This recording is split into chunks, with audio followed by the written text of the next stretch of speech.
올해로 20인데 개새끼야. 너음에 씨도 어린. 내가 22이야 이 새끼야. 어따니 어른한테. 어제 내가 계산을 해놨으니까 거기 가서 속 좀 풀어.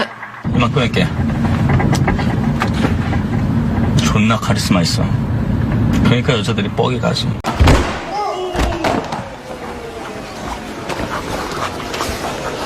바로 일어나지 마. 바로 일어나지 마. 일어나면 사람들이 더 쳐다봐. 어디로 뭐하는 짓이야 이게 지금. 오지 말라고. 죽여주시옵소서. 죽이긴데 널 왜 죽여. 다리를 대충 벌리고 멋있었다. 마, 이 어디 씻고 어? 내 운동한다 앉아라. 내가 일직선으로 쫙 뛰어가는 게 낫겠냐 아니면 쟤네들 헷갈리게 왔다 갔다 하면서 뛰어가는 게 낫겠냐. 알았어, 내가 알아서 할게. 나한테 형이라고 부르지 마. 왜요? 그냥 부르지 말라면 부르지 마, 이 새끼야. 물젓은 그냥 먹으면 쫙쭉 설사를 해대고 애도 삐져 꼬라갖고 치갈대고 그래야.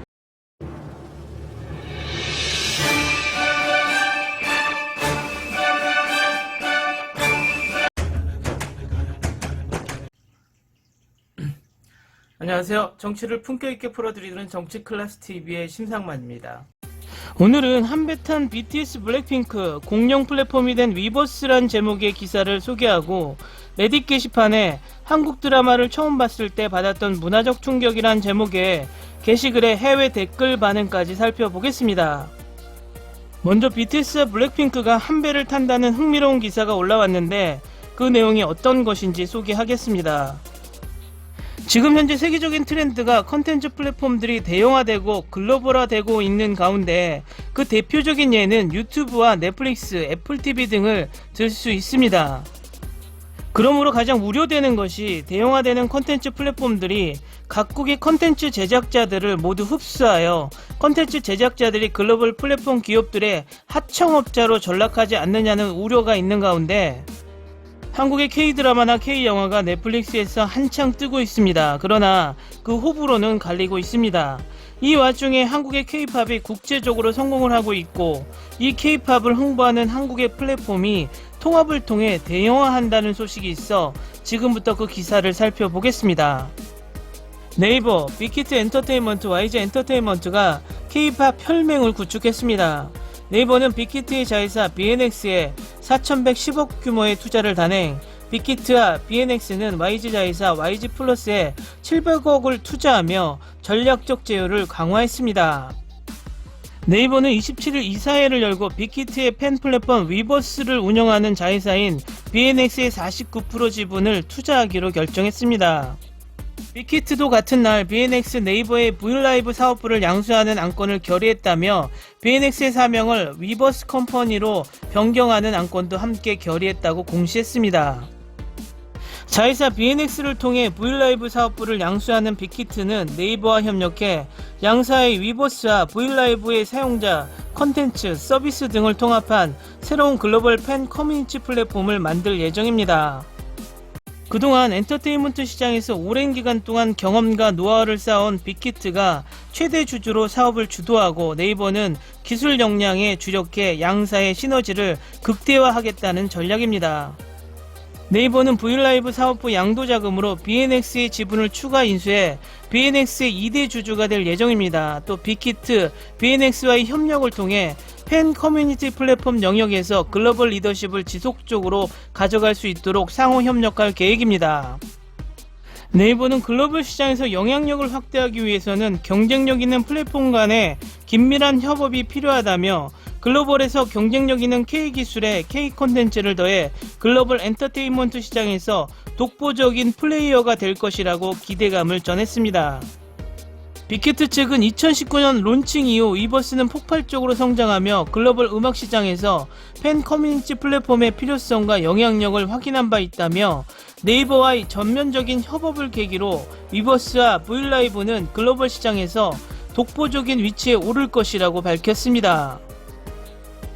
이에 따라 네이버 V라이브, 빅히트, 위버스, NC소프트의 유니버스 3파전 양상이었던 팬 플랫폼은 네이버 빅히트 대 NC 양강 구도로 좁혀지게 되었습니다. 네이버는 빅히트를 비롯해 SM엔터테인먼트, YG엔터테인먼트와 끈끈한 혈맹을 맺으며 IP 확보에 유리해진 만큼 팬 플랫폼 시장에서 우위에 설 것으로 보입니다. NC소프트도 CJ ENM과 연내 합작법인을 설립하기로 한 만큼 음악, 방송, 콘텐츠에서 시너지를 내며 통합 위버스를 바짝 추격할 것으로 전망됩니다. 가요계의 한 관계자는 K-POP 투톱으로 손꼽혔던 방탄소년단과 블랙핑크가 한 배를 탄 만큼 글로벌 음악 시장에서 이들의 독재가 예상되는 상황이라며 방탄소년단과 블랙핑크가 이제는 더 이상 경쟁 관계가 아닌 만큼 협업도 기대할 수 있는 상황이라고 기대감을 내비쳤습니다. 다음은 해외 K-드라마 팬이 한국 드라마 처음 봤을 때 받은 문화충격이란 제목의 레딧 게시글을 올렸는데 댓글이 뜨겁게 달리고 있어서 소개를 합니다. K-드라마를 처음 봤을 때 받은 문화충격. 나는 지역방송에서 K-드라마를 보곤 했지만 항상 더빙으로 나왔어. K-드라마를 한국어로 봤을 때 캐릭터들이 죽고 싶어 라고 하거나 또 그럼 죽는다 라고 웃기려고 아무렇지 않게 자주 말하는 것이 충격적이었어. 더빙된 드라마는 영어로 코미디에서 죽음이라는 단어를 사용하는 것이 여전히 위험하게 여겨지기 때문에 항상 다른 말로 바뀌지. 지금은 익숙해져서 괜찮지만 K-드라마를 처음 볼 때 나처럼 문화적 충격을 경험한 사람 있어? 내가 받은 충격은 사무실 내에서의 계급과 사무실 내 문화라고 생각해. 모든 회사에서 회식이나 상사의 위압적인 태도, 하루 근무 중 내내 일하기, 늦게 퇴근하기 같은 것들은 처음에는 이해하고 익숙해지기가 상당히 어려웠어. 내가 보기에는 확실히 계급적 사회야. 그리고 그것이 아이들에게도 영향을 주는 것 같아. 내가 본 몇 개의 드라마에서 한 아이가 다른 아이보다 더 영향력 있는 아버지를 가지고 있고 그 아이가 또래보다 더 많은 권력과 영향력을 가지는 상황을 봤어. 나는 자라면서 친구나 또래 부모님이 뭘 하셨는지조차 몰랐어. 그래서 모든 사람이 자신의 계급적 상황을 모두 잘 알고 있는 상황이 매우 놀라웠어. 나한테는 왕따였어. 아마도 나는 운이 좋아서 K-드라마에서 볼 수 있는 왕따의 정도를 보거나 경험하지 못한 건지도 몰라. 왜냐하면 지옥 같은 그들이 왕따를 묘사하는 방식은 실제로 무섭고 충격적이거든.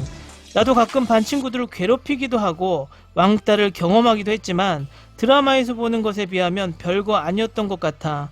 괴롭힘을 당하는 학생은 신체적, 정서적, 정신적으로 위험해져. 그리고 난 그것이 실제로 현실의 방식이라는 걸 알아. 왜냐하면 왕따는 한국 학교에서 매우 만연하거든. 이것이 문화 충격으로 치부될지는 잘 모르겠지만 내가 K-드라마를 볼 때 가장 좋아하는 장면 중 하나는 그들이 음식을 방송에 넣는 방식이야.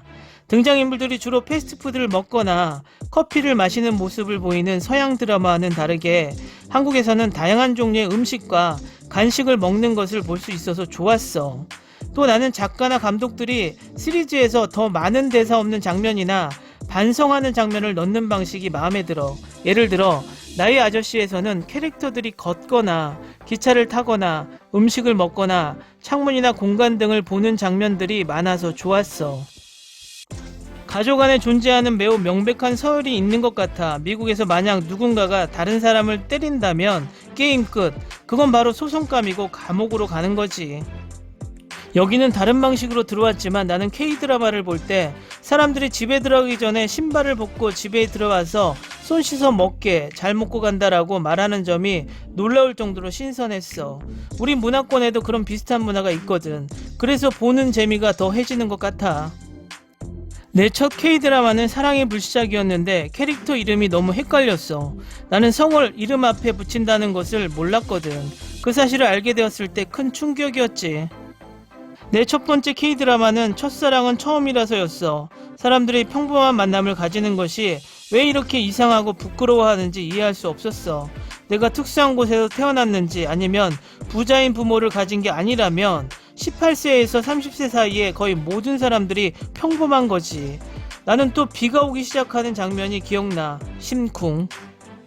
죽고 싶니는 미국식 죽여버릴 거야와 비슷하다고 생각해. 예를 들어 어떤 드라마에서는 누군가가 그들의 사랑을 방해하는 위험한 일을 하려고 했어.